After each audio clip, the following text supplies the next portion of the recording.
Hey guys, this is Mike and you're watching the Woolly Bug YouTube channel.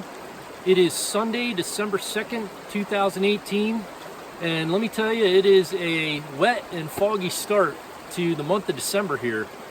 We have had interesting weather this year. It's been a very wet year in Pennsylvania, and here in the fall it's been kind of moderating. It's been back and forth between stretches of cold weather and then, we'll have 2-3 days of warm weather in between. And this is kind of a unique day in the sense that we just came out of a stretch of fairly consistent cold temps with a lot of wet weather, and now today the rain's supposed to stop, but it's supposed to elevate in air temps all the way up into the 60s, which is kind of interesting here. And we're going to have a period of time for like 48 hours where the temperatures are going to be probably higher than average for this time of year. So when you have that in these winter seasons, the cold weather fishing, and you get 48 hours like that where the air temps are coming up and it raises the water temps just a few degrees, that can be great for trout fishing, stocked or wild trout, because it raises the fish's metabolism, and then they're going to be a little more active and more apt to chase something that's been presented to them. So I'm kind of going off a guess here that I might have some fishing here today with the wild brook trout. This stream that I'm standing on, this is a spring-fed tributary in the county of Franklin. This is Franklin County, Pennsylvania. It is probably about a 7-mile long public stretch. It's a Class A water, and it's in the mountains here. And there's a pretty nice path and access point here to get up into the woods. And I'm just looking forward to getting out and chasing wild brook trout here again. Usually the rule of thumb in PA is after Thanksgiving is usually a good time to consider going back out to look for brookies, because up till then you have the chance of running into the spawners. By now those fish should be done, and going through the winter, you can get out and see if you can find them. They're not quite as active as they would be in the rest of the months of the year with the warmer temps. They're not as likely to hit something on top this time of year. Now, a day like today potentially, but you're probably going to be more successful in the cooler temps, colder weather, using subsurface nymphs and patterns on these wild brook trout in Pennsylvania. So anyway, it should be an interesting day. I'm going to take the thermometer out and get a water temp reading here, and then I'm also going to show you guys what I'll be using, and then we're going to work our way upstream here into the mountains here in Franklin County and see what we can do. So guys, I got my Hatch 3 Plus out here today. I just freshly spooled that with a new run of Rio Gold fly line, and I have that on the G Loomis 8-foot 4-weight, which you've seen in other brookie videos. For a dropper today, I'm using the nymph that my buddy Frankie Schoenfeld ties for me. He calls that the Priceless Nymph. It's got a pink bead with a red collar and a red tail and kind of like a hare's ear body. That's tied on with some fluorocarbon 5X tippet, and I'm probably not going to be using much weight today because I'm going to try a dropper setup here today, and that's the Psycho Prince Nymph, gold beadhead Psycho Prince that you've seen in other videos too. The flows are up just a little bit on this creek, it appears, because of rain and wet weather. So I'm going to try a 2-fly setup and see if I can make that work today. If not, I'll just chop one off and go to 1. And then I'm using a small lightning strike indicator there on a 9-foot 5X leader. We're going to start right here and start working this little pocket water that's running along this little spring-fed trib. And as we get up, we're going to look for some of those nice brookie holding pools. And let's see what we can do here in the mountains of Franklin County, guys.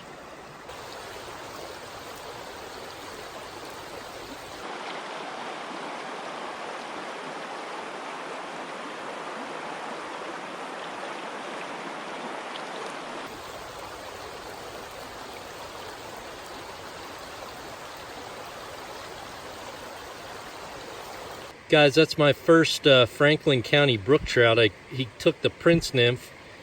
I ended up going down to 1 fly, but that's the first one here today.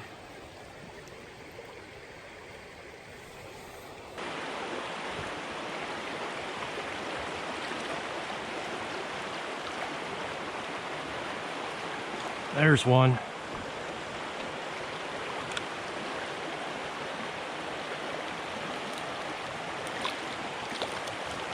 Guys, that's the second brookie I caught here today. I have a slightly larger hook on to try to weed out the small guys, but these brookies are very bright here in this stream. It's just interesting how they're different colors of brookies depending on where you're fishing and their environment.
Guys, I just got this over here in the riffle when my nymph swung under a rock.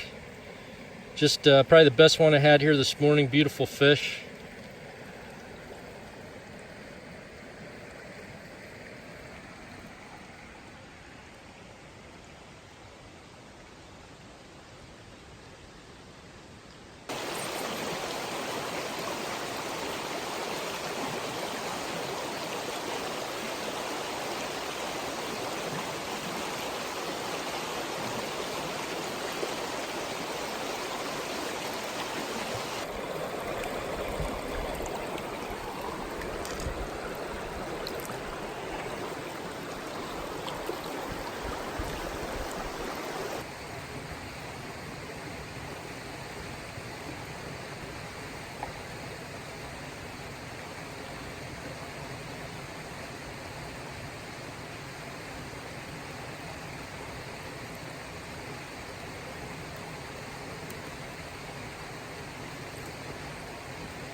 Well, guys, there was at least one on the high side there. Don't know if there's more or not, but we will find out.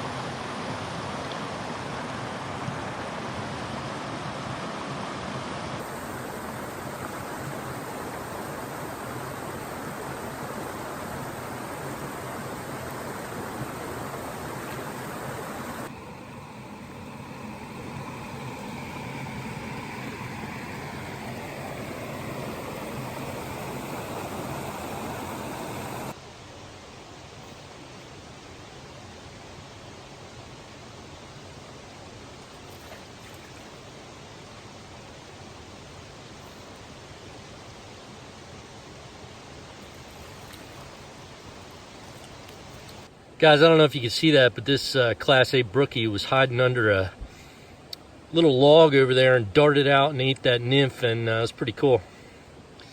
I'll show you over there where he was sitting. Guys, that fish was sitting right underneath that little black spot there, kind of classic brookie spot.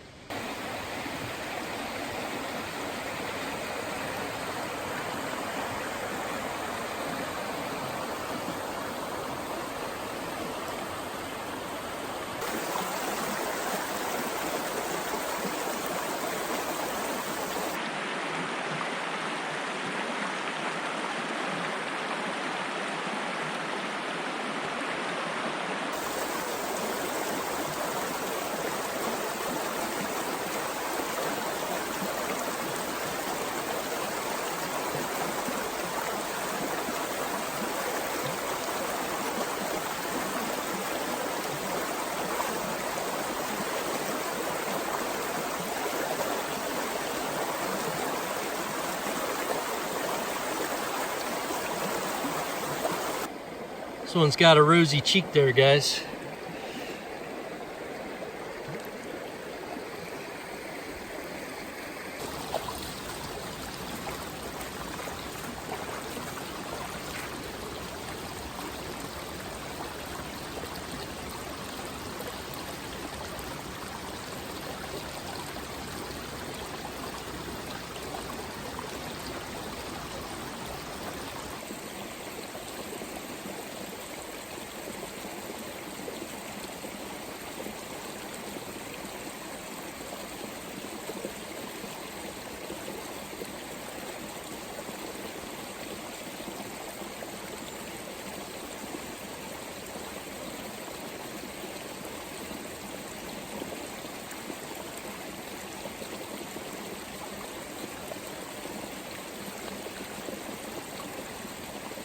Well, guys, I was getting close to calling it quits, and it was getting tough getting further upstream here, but I just hooked into my best brookie of the day. This is definitely a Class A fish. That is just an amazing brook trout for a wild fish, and really, really pretty. So, man, thankful to catch that guy.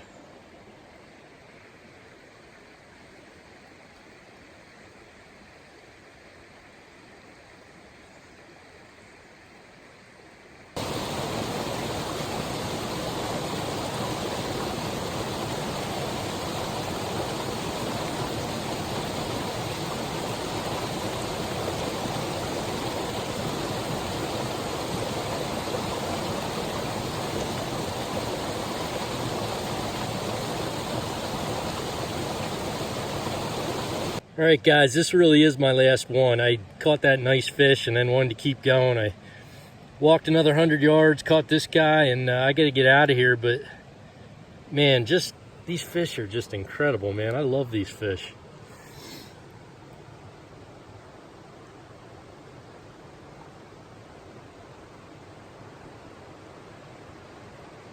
Okay, guys, I'm going to wrap it up here for the afternoon. It's about 2 o'clock, although you really can't tell because of all this cloud cover and this fog that's rolling in. You know, it's kind of a beautiful setting. It's kind of haunting in the same way.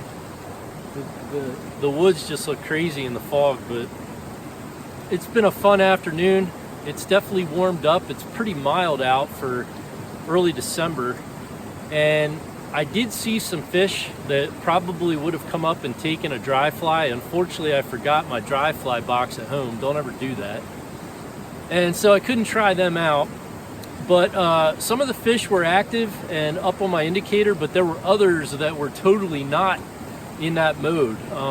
You know, several times when I was drifting nymphs, I could actually see the fish just kind of pick the nymph up off the bottom of the creek. And you could see the white of their mouths when you went to softly set the hook, and it's like they just, you know, you pick them up and they kind of pull up off the bottom and they start to fight a little bit, but they're not like super aggressive. It's just kind of lethargic a little bit. So, you know, I guess the warmer temps had a couple moving around, but not as much as I expected. So, but man, Franklin County back here is just beautiful. The creek is interesting. Up above that pond that you saw earlier in the video, the creek actually gets wider than the lower section for a while, and now it's starting to get narrow again as I get up into the mountains. I'm pretty far up in here now, although there's a road that parallels it because I saw a guy riding a bike way up above me and I heard a truck, so it shouldn't be too bad to get up to the road. I just have to hike a pretty big mountain here and then walk the road back to my truck, so shouldn't be too bad getting out of here. But man, I miss brookie fishing. I kind of, you know, I really missed it. I needed my fix. So I got out here, caught some, and it was a lot of fun. So I appreciate you guys watching. If you're not subscribed, click the subscribe button to get my newest video notifications. And I appreciate all my subscribers, guys. Thanks for watching, and come fish Pennsylvania if you get a chance. All right, see you next weekend.